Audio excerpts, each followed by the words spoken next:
next door. Yeah, you used to know me through volumes. Something called Shlomo Steinberg. You get it. I get my song from him. I don't know how but other song, and he's very, very good. I mean, it takes time. You've got to order a bit in advance, but in price-wise, it's by far cheaper than anybody else. Well, it's not really Tolly, it's his uncle, but through Tolly, yes. Yes. Yeah, it's good to know. Right, we're up to the Avodah on Yom Kippur on the Kodesh HaKadoshim. What happened was, so far, he's done the Korban Tomid, the Ketuvos, the Kandlakas and Neros. He's tuved, washed his hands and feet twice. He then changed into white clothes. What did he do when he first changed into white clothes? After he tuved, he washed Daimaglam twice in tuved because he was in gold clothes. Now he changed into white clothes. The first thing he does in white clothes is vidui on his cow. Then he goes and does a lottery between the two goats. Then he goes back and does another vidui on the cow. Then he goes, well, he did the lottery, he did one or two things to the two goats. Then he came back and he went to the Mizbeach and he took out from the innermost coals. Let me start the stage. He shechted the cow. And he gave somebody to stir it. And where's the person standing on who's stirring it? Fourth row from the Heichel, away from the Heichel. And finally, he then went to the Mizbeach, took out the hottest coals, the good coals from the inside, and he also gave that to the person, to another person. He put it down next to the person stirring the blood. Now he needs to get a hold of ketuvos, which is frankincense. I'm not going to use those frankincense. I'm going to use the good ketuvos. Incense. It's only levona. Frankincense only levona. Incense. Okay, we'll use ketuvos anyway. And what happens is he now is going to get it. So Mishnah says, they bring him a spoon, and the machta is like a shovel. Straight away, I was bothered. What do you mean the machta? The machta is had ages ago. He went up to the Mizbeach and got with the coals of the machta. In fact, the Gemara asks the kasha that there were two different machtas, as we will see. He scoops up two of his handfuls from the machta, and he puts it into the kaf. If it's a big kohen, a lot. If it's a small kohen, a little. The kachos midosa, the Gemara will go into detail. What does it mean with kachos midosa? That was the measure. Not unless amachta b'yamino v'sakaf b'smolo. Now he's going to walk into the Kodesh HaKadoshim. In his right hand, he holds the shovel, which has within it the coals, and in the left hand, he holds the spoon, which has the ladle, which has within it his two handfuls of ketuvos. So the Gemara now straight away asks the question: Machta hotonali. We already discussed the machta. You can't bring him the machta now. He's already had it ages ago. Not as a machta v'lo shom mizbeach. The last wish they took the coals from the top of his back and goes down and put on the fourth step. So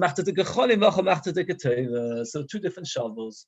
One to pull up to take out the coals, and one to take the ketuvos. So if you actually look carefully back in our Mishnah, the Mishnah mentions the word machta twice, and it's referring to two different machtas. Go very, very quick in our Mishnah. That's referring to a big shovel with lots of ketuvos from which he's going to scoop and put into the spoon. And then the Mishnah concludes, not unless machta b'yamino. Which machta are we referring to now? That's the shovel with the coals inside it. It's getting very clear. It's a pity not to. Wish you're looking at me as if I'm speaking French, which I can't speak. Again, there were two different shovels. You don't speak French either, so that's why you can be so puzzled. There were two different shovels. One which he took from it. If I want to take two handfuls, I can't take from a small thing. I have to take from a big shovel, and I put it into a small spoon, small ladle. But besides that, there was another shovel from which he took the ashes, which he had already done earlier. So in the beginning of the Mishnah, they brought him another spoon and a machta. That's from the Lishkaska Kelim, a special room where they stored all the Kelim. They took that out.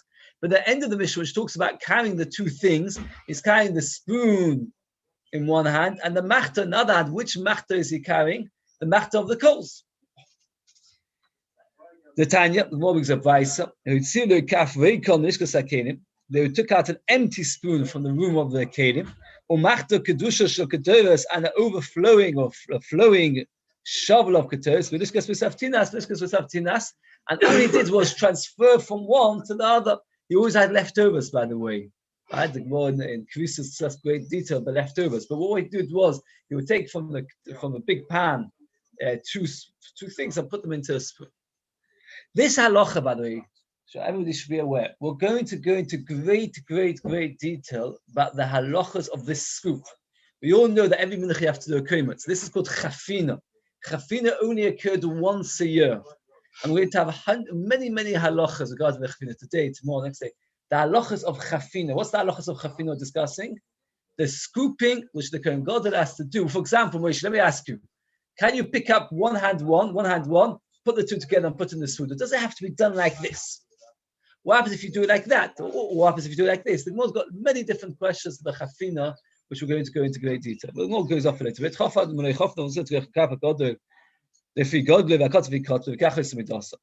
Says the Gemara, normally, why bother with a spoon? Why not just take the scoop with your two hands and walk the Kodesh HaKadoshim like that? Why do you have to?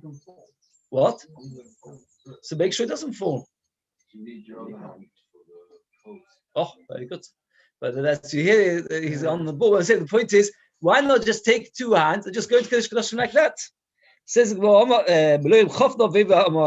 Torah says, just bring in the two chofnov. You must have to have good English word for chofnov. I'm sorry. What does that called? Handfuls. Is that what it says? Handfuls. What does it say? Handfuls. Okay. Handfuls. Answers the Gemara should do it's impossible. Now you should go in with the handfuls and then come in again with the coals. It only mentions going in once. You should take the keteris with his hands. And he should put the pan with the coals on top. That means like this: on your hands, put the two handfuls of keteris, and balance on top of it the machto full of coals. Which, by the way, would be quite hard because of hearts. Yes, but says, well, you can't do that. Kimoti hosom when he gets into Kodesh HaKadoshim, what should you do? How is he going to remove the top one from the keteris? How is it possible? Because he's on his own and he's got the hands full of keteris and a pan on top of it. It's impossible. So maybe he should take it off with his teeth. Take off the top of his teeth. Says hashed and take it down onto the floor. Hashed if they melech was with dominus in Cain. If they melech malcham lochim HaKadosh Baruch Hu halachas kama v'kama. Would you wouldn't do like that in front of a normal king? Kavachim in front of Hashem was a much greater king to use your teeth to do things. We do like in the Nisim, that they too, when they took the keteris, they put it in the kafachas, asazom, keteris was full of keteris. So we also fill a spoonful of keteris. So that's what the Gemara says, that it's impossible. It's a difficult question. Is that later we're going to learn that actually, according to one shitta, he did use his teeth. He used his teeth for a different thing, is in order to transfer from the spoon back into his hands. So we see that using your teeth is not something which is so frowned upon. The Torah says there's a difference between helping with your teeth and doing a complete avoid with your teeth. But maybe we'll discuss this later. Friday's always a short day. But it's a question. The Gemara says basically, why did you have a spoon? Because it's impossible. You can't do everything with two hands full of keteris and then go into and have it on top of it. It's not going to work. It says, well, not now, what's more important, the coals or the keteris? Oh, so which hand would you put the keteris in? And what's Mishnah say? Put in your left. Yitziva ba'al v'giyuv v'shmei. This is a mashal which one means many times. Yitziva is a resident, and the giyuv is a stranger again. Would you put the resident on the floor and put the gay in the heavens? Would you give more prominence to somebody who's a stranger than to the person who's a resident? Is that possible? So why would you put the calf in the left hand? Answers more this was a lot and this was a little, meaning 2 handfuls is a lot less than the 3 kav of coals. How much is a kav? A kav is 6 lug. A lug is 4 beitzim. We said that a lug is approximately 2 liters. So 3 kav is approximately 6 liters, right? 3 kav is approximately 6 liters. That's right. That is the correct erech. So we won't go to exact. It's approximately 6 liters. How much can a Kohen usually scoop with his hands? How much would you say? Half a liter? Not much more. So therefore, there's a huge difference in amount. Says the Gemara, even when they're both equal. Had huge hands. I hope you've got big hands. We can compare Zu Chamasut, and then at the end of the day, that's hot things are much heavy. It's much harder to balance. You want to be careful. So therefore, that was in the right, that was in the left. He managed to 4 kav, that is approximately 8 liters. Imagine scooping up 8 liters of keteros, 8 kilo of keteros. Go home, fill a bowl full of salt, as much as you can, and see how much salt you can get. Half a kilo, you won't get more than half a kilo. So he managed to get 8 kilo of salt. Says the Gemara, says for us, all women used zeret. My mother's zeret went up into the roof, was much better. The Gemara's got 2 explanations what zeret means. Ikodomi ba'alsan, it's porridge. Zerd is a kind of porridge which is broken wheat into pieces, and she used to eat it every day when she was expecting, and that made him strong. Some say it's good for a not well person, so she ate a lot of porridge in the morning, and that made him strong. That the zera which his mother absorbed was the greatest. There's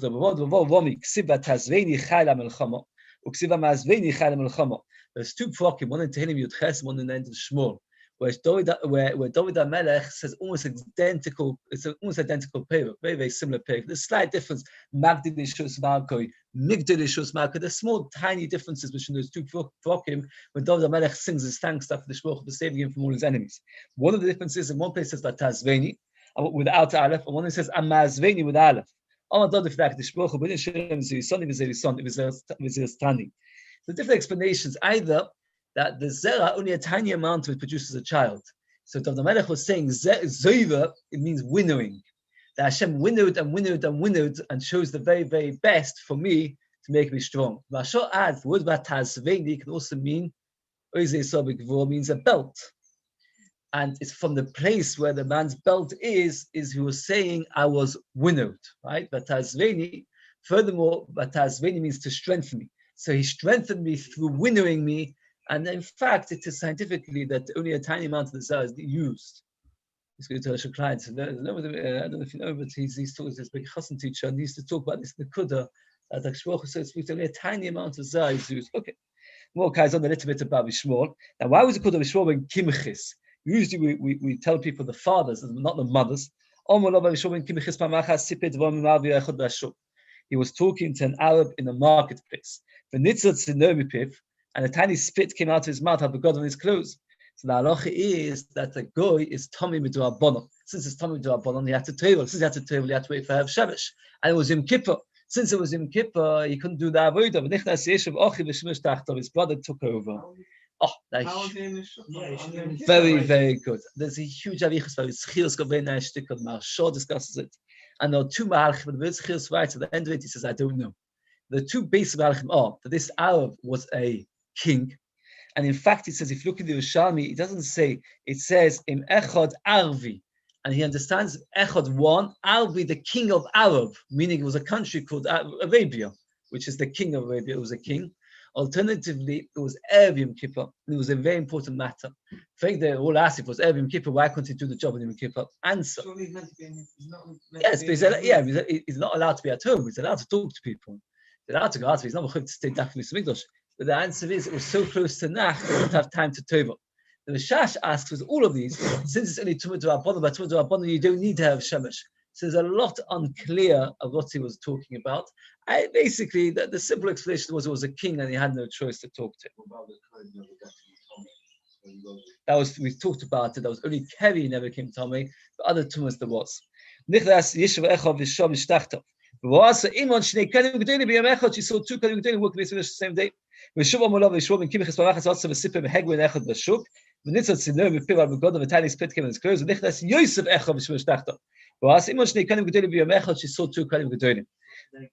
what? Oh, she had 7 sons. They're all Kalim Gedolim. Shonim says, don't tell me they all died and all took over, because if that's the case, that's a terrible tragedy. Rather, they became Tomei and each one took over. Well, not that they all died and each one took over. What did you do, that you merited this? My house, beams on my house never saw my hair. She was extremely tznistic. Many did so and it never helped them. And Miri says what they're trying to say to is, So they said that many people tried it doesn't work. They say you need sat the shema. It's not always to do with chusim, and it's very interesting. So the Rashi is a very interesting Rashi. The pasuk says that when a woman is snistic inside, the mishpah means that she'll be zeicha that her children should wear mishpah zav. When the cover of a king is snistic, she's inside, her children will wear mishpah zav. What are the mishpah zav? The kagod, they're wearing the choshen. So therefore, when there's snistic mishpah zav levushah. Here there's a very big discussion in the Rishonim. What was she doing, a chumrah or ikei adin? It means, is a woman mechuyev to cover her hair inside the house? It must be a chumrah, because if it wasn't a chumrah, what's so special? The question is it taka adin that woman needs to cover her hair? So the Ma'aseh, they say like this: ikei adin, a woman's not mechuyev only if she goes outside, she's mechuyev to cover her hair. So the chiddush is over here that she was being machmir. The Tazava writes that since it's become a minig in Klal Yisrael, the woman covered her hair even inside the house. It's become a minig Yisrael too, a woman are mechuyev to cover their hair inside the house. There are others that explain that even in private, she was careful to cover her head, meaning, that means when she would go for a shower, etc., things like that. It is to show that adds three things, 3 words. It says, obviously not all the time, it's impossible, only at a time when she was possible. It's unfortunate to say that in those days they used to use beds which had like a full poster bed. And therefore, of course, she had her hair uncovered, but only inside the bed, not once she came out of her bed. There's many explanations because it was always covered. But the Ma'aseh, the Ikka message over here is that she was zeicha to tremendous greatness, and she attributed it to the fact that she was very tznistic, and that's why her children were named after her, not after her husband, because it was her chus on some level that caused that she should be zeicha. It shows the tremendous chus what a person can be zeicha through tznis. Here we're going to go into the halachas. You must remember there are 2 things we're discussing separately and more often interchanges them. One is the komitz. The komitz happens hundreds of times a year. A komitz is that you would have to take out a komitz from every mincha. Now also in our Mishnah we've got the chafina we use 2 handfuls. You don't make a measure to the komitz. It means like this. If a komitz says, wow, it's a lot of work to do a komitz. What I'll do is I'll take a komitz, see how much it comes to, put it in another bowl, and comes to, let's say, 100 grams. So then make a bowl of 100 grams and then use that. You can't do that. The kum says, can you do that for chafina? You should take his hands, see how much you can get out, and then make a bowl and then use that. That you should take his komas. The pasuk says you should take his komas. There are 2 refarshim how why it doesn't say it. Chafnov means his handfuls. They could have said chafnusoi, which would be extra emphasis. Alternatively, when you look at the pasuk says, when he talks about velokach, it's referring to the fire, not from Mlechofnov. Mlechofnov is the end of the pasuk. So therefore, it could be that Mlechofnov is not part of what is mechuyev to take. So the says, "Ela Mlechofnov ketur samam dako loy." Oidim yalef leikumtzu make exer shava. Just like there, it says leikumtzu legabe komitz, and we say mole means you have to do it every time. Also, by chafina, you have to do it every time. It's exer shava. Toshbam kachos midos. Mishnah says that was his measure. The Gemara is going to understand. My love, shemotz lasses midah. Misad with acheres oisa. The kachos midos. The Mishnah is telling you that's the measure, and if you could do like that, it says well, loy hochi kama. The kachos yechuze v'chif lifnim. The kachos midos means that when you came into the kodesh hakadoshim, after scooping outside from the big shovel into the small spoon, you would then go into Kodesh HaKadoshim and then do it again in reverse. Scoop it out of the spoon and put it into the shovel which had the other shovel, the one which had the keters. The kachos midosa, that was the same measure later. Says the Gemara, if that's the case, later we're going to have a machlok shaila. Do you scoop twice or not? And here we see they do scoop twice. So if that's you explaining our Mishnah, says, well, no. Maybe our Mishnah means that if you want to make a measure, you can. In fact, there are 3 explanations to our Mishnah. Because the 3 explanations to our Mishnah, none of them can be proven. Either the Mishnah, when it says kachos midosa, means that you can make a special bowl with the measure of how much 2 handfuls are and use that. Alternatively, the Mishnah means that you have to then do it again once you go to Kodesh HaKadoshim, scoop it out again. Alternatively, the Mishnah means that you have to make sure to get it right, not to do too much, not too little. That means that the 2 handfuls should be filled, not over and not under. The more later will explain what that means, not over and not under. So since there's 3 explanations, you can't actually prove any one single halacha. Let's do a tiny bit more. You might have thought that it should stick out. That means there should be pieces sticking out. What's a kmitza? Kmitza is 3 fingers over the palm of your hand, and then you use these 2 hands to clean over the sides. So you might have thought they should have some sticking out. So says no, only within his kmitza. So you might have thought they just need to do the whole finger. You can just do like this without going over the whole palm. A full kmitza. If